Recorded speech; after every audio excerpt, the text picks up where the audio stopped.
আসসালামু আলাইকুম। ব্রাজিলকে এক হালি গোল দিয়ে বিধ্বস্ত করে তাদের একের পর এক মন্তব্যের উচিত শিক্ষা দিল আর্জেন্টিনা। বিস্তারিত জানুন পুরো ভিডিওতে। বিশ্বকাপ বাছাই পর্বের গুরুত্বপূর্ণ ম্যাচে সকালে ব্রাজিলের বিপক্ষে মুখোমুখি হয় আর্জেন্টিনা নিজেদের ঘরের মাঠে। অসাধারণ এই ম্যাচে আধিপত্য দেখিয়ে 4-1 গোলের ব্যবধানে অসাধারণ এক জয় তুলে নেয় বিশ্ব চ্যাম্পিয়ন আর্জেন্টিনা। সেখানে ম্যাচের 4তম মিনিটে আলভারেজের জাদুকরি গোলে এগিয়ে যায় আর্জেন্টিনা। গোলটি ছিল এক কথায় দুর্দান্ত। গোলকিপার ডিফেন্ডারকে রীতিমতো তছনছ করে গোলটি করেন আলভারেজ।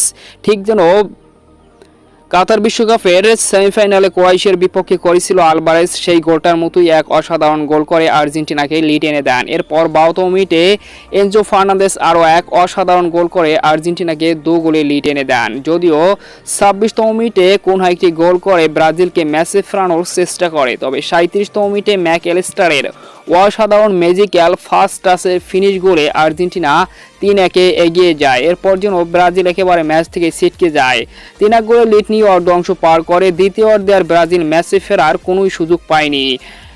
71তম মিনিটে সিমিওনের ম্যাজিক্যাল আরও এক দারুণ গোলে 4-1 এগিয়ে যায় আর্জেন্টিনা। শেষ পর্যন্ত দুর্দান্ত এক জয়ে 4-1 গোলের ব্যবধানে অবিশ্বাস্য এক জয় নিশ্চিত করে আর্জেন্টিনা। এজন্য ব্রাজিলিয়ানদেরকে উচিত শিক্ষা দিল। ম্যাচের আগে একের পর এক মন্তব্য করে যাচ্ছিল ব্রাজিলিয়ানরা, যেখানে ভিনিসিয়াস বলেছিল আর্জেন্টিনাকে না হারিয়ে সে ঘুমাবে না।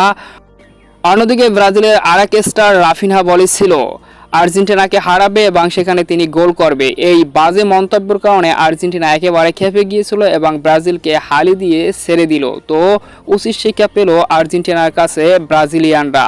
তো কেমন লাগলো খেলাটা অবশ্যই কমেন্টসে জানাবেন।